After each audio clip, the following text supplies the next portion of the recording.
So if you have a teen or tween and you're looking to get them their very first phone, this is going to be a really important video for you to watch because there's really two options for you. There's another option that I'm going to also talk about that isn't the best. Definitely stay tuned until the end. I can talk to you a little bit about that one. The two that I'm talking about today is the Gabb phone versus the Pinwheel phone.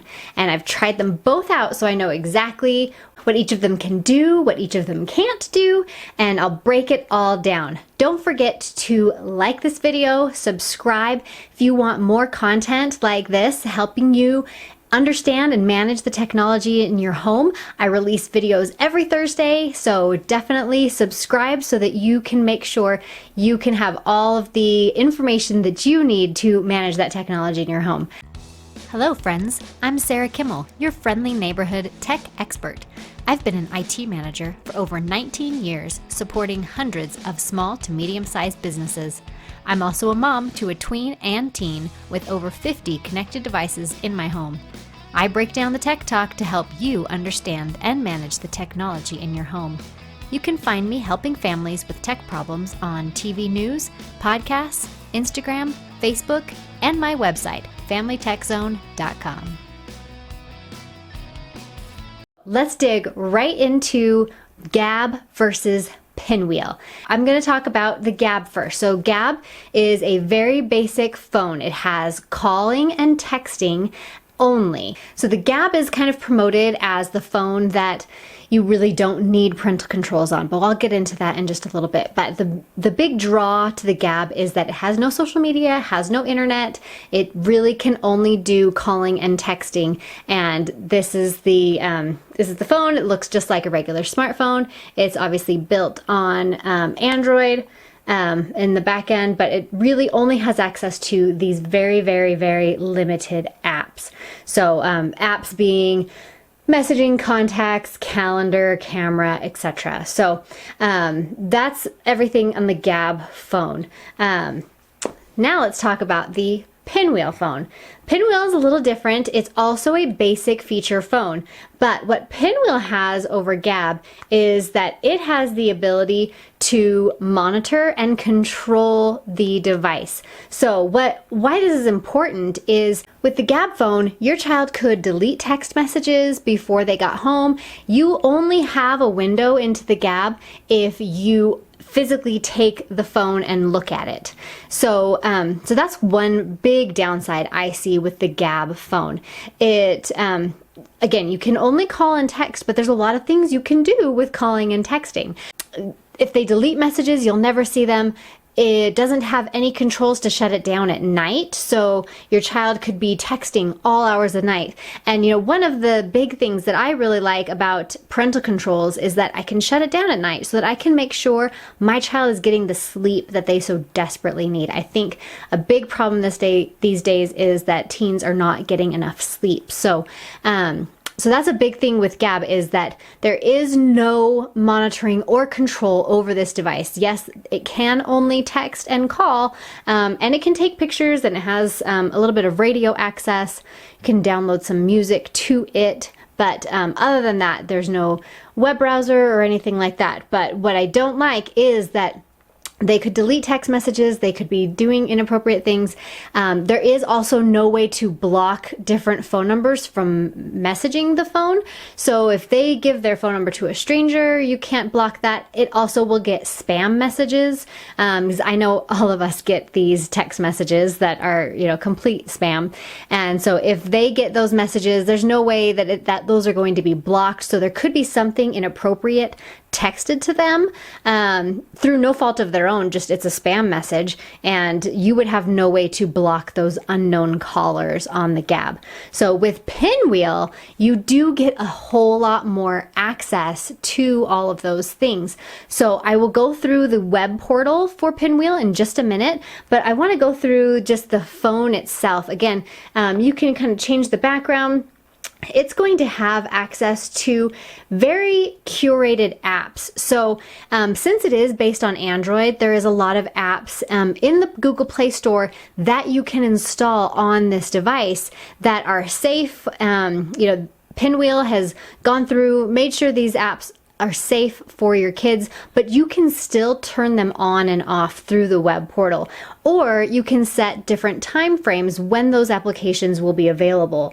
And I love this. It's got, Kindle, it's got Spotify, it's got, it has my Skyward, which is our kids' school district, so they can check their grades, check assignments and things like that. It's got Google Classroom so that they can, turn in homework and things like that.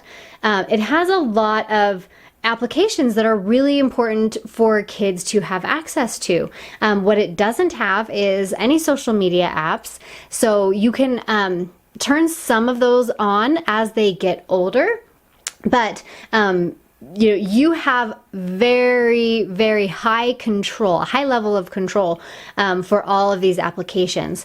Another thing that you can install on here is Bark, which is a parental control application that can notify you of anything concerning that's in the text messages. So if you're not one to log into the portal all the time and check out what the texts are saying, then if you add Bark onto the service, you can get alerts for anything that is concerning on text messages that are being sent from the Pinwheel.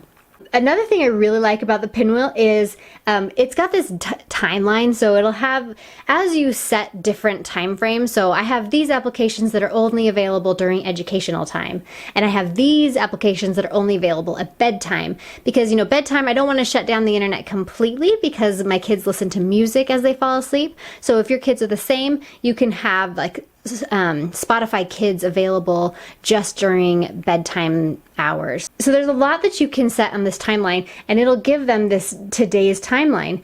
And another thing that you can do is you can have chores and things that they can check off and not get access to other things until those things are checked off. There's a lot you can do with the Pinwheel. And again, I'm going to go through the web interface right now. As you can see, it's going to check the location. It'll tell you how much battery life, what Wi-Fi it's connected to, how much storage the device has.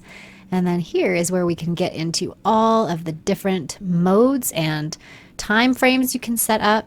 So simple school day, you can say get ready for school, and then over here you can set up different applications that are available. You can limit contacts during that time frame. You can create a routine, which is we'll get into in a minute, but you can limit it to emergency contacts only during this time frame. Add apps, so you can go through here and add different apps to that time frame and then save it. So then you can set the time frame, and then here is all the apps that are available during all of these different modes. So that's a simple school day. You can set up different holidays and COVID-19 day. So basic day, Saturday, Sunday, and you can clone the days, so you don't have to set up all this every single day. So there's really a lot of granular control that you can have as you set up the different applications that are going to be available in the different time frames. So that's where you would set up the days in modes. Then routines. This is where you can set up these routines. So you click to add a task if you want to add more tasks. And this is a good way to set up different tasks that they can check off just on their phone itself. So that helps them remember exactly what they need to be doing for the day. So those are the different routines. Obviously, you can just add so many more things, that you have to get ready for school, get ready for bedtime, everything. You can just add different tasks. So here's this bedtime routine: brush your teeth, get pajamas on, tell your parent you're ready for bed. It'll send. Now here's where you can add or remove all sorts of different apps. Like I said, this is highly, highly curated. So if the app has an additional fee associated with it, you'll see a little $sign. There are some parental advisories on some of these different apps, just to make sure that you know exactly what that app can and cannot do. So as you can see, there's just a lot of family management stuff, reading, again, parental advisory. It's going to tell you what age they think this is appropriate for. Music and audio, obviously for Apple Music, Amazon Music, there is going to be some parental advisories for those, because they could have explicit lyrics or anything like that. Like I said, it will also say if this application is available to be monitored by Bark. Spotify Kids. So communication, Gizmo Hub for any of the Gizmo devices, Google Meet, Marco Polo, WhatsApp. So again, you'll probably want to disable or set access to a lot of these different apps, depending on the age of your child. But so super, super curated list of apps. Obviously, I'm not going to go through every single one, but you can see, and then, Google Calendar, which I love that they've added that. Here's where you can check into the phone history. You can see the text history and call history. This send a text message, test, needs review.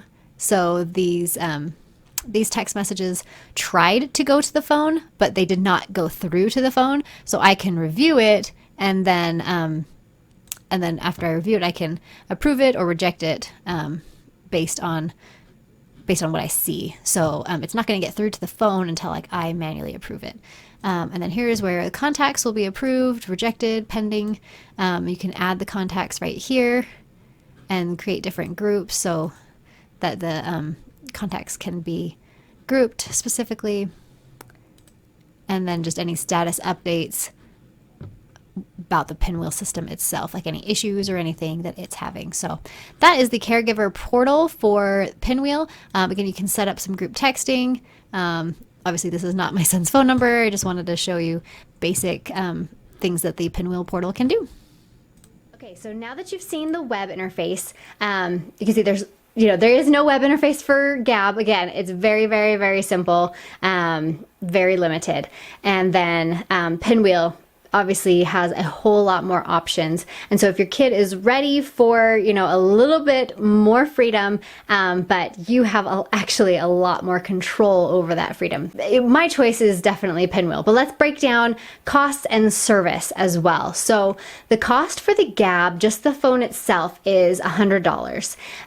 Once you buy the phone, you also have to pay a monthly fee to Gabb. Now this covers the service and basically the software. So the service that you're going to get is $20 a month if you want basic calling and texting. You can upgrade their service to a $25 a month service, and that's going to get you images and group texting. So they could text images from their phone, and they can do group texting with the $20 a month plan. You can only text one-to-one. So if they're on a group text, they will only be able to respond to one person, and they'll only get the texts from the individual people in that group text. That's the cost associated with the Gabb. So the Pinwheel, there's two options. You can buy the $150 phone or the $250 phone. One is just a little more rugged than the other, just has a little bit more power. So that's really a personal preference on the dollar amount that you want to spend for the phone itself. Now the service for Pinwheel might get, just depending on who your carrier is. That's the other thing I really like is with this, you have to pay the service through Gabb.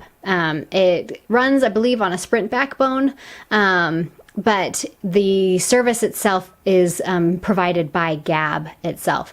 With Pinwheel, you can actually add the phone to your current plan.